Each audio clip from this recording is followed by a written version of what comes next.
there is this balance of wanting to move forward, right? And create your life in the way that you want it to be, and also to use your life to create from, instead of having it, really hold you back or hold you down, limit you.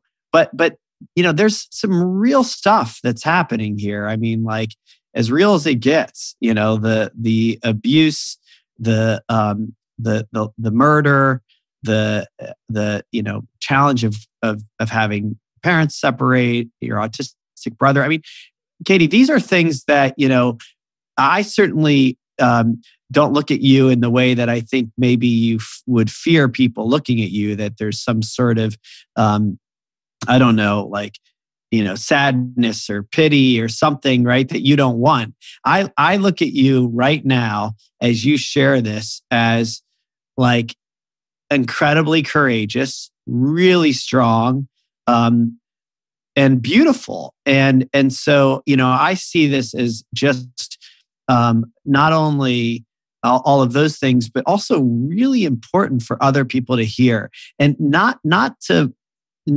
dwell, but to make sure there is some space for what happened to have a voice.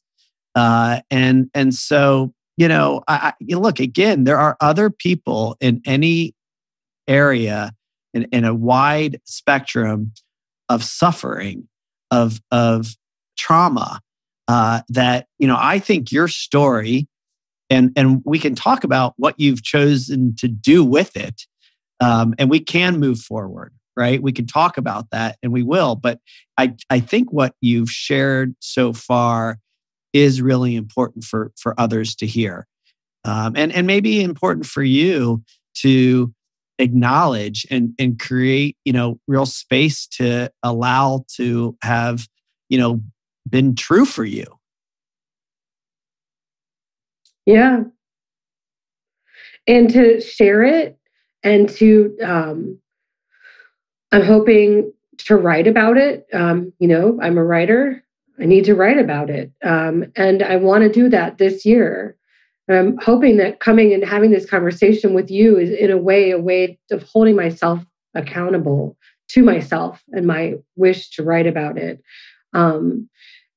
I think that I haven't, by not writing about it and by not talking about it as much, maybe I haven't dealt with it. It's been a way of putting it in a drawer and hoping to live a life without it, a life free of it. But, as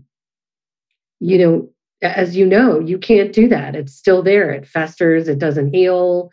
Yes, I've experienced healing. And of course, I've had therapy for a long time, although not currently because my therapist retired. So if anybody knows any good ones, please email me. I'd like it to be a woman, names. Please.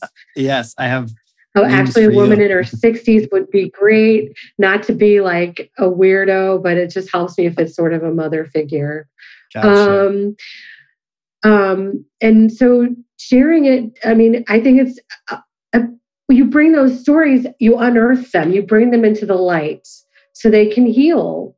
So you validate your own experience and make it okay. It's not anything to be ashamed of. I've struggled with that.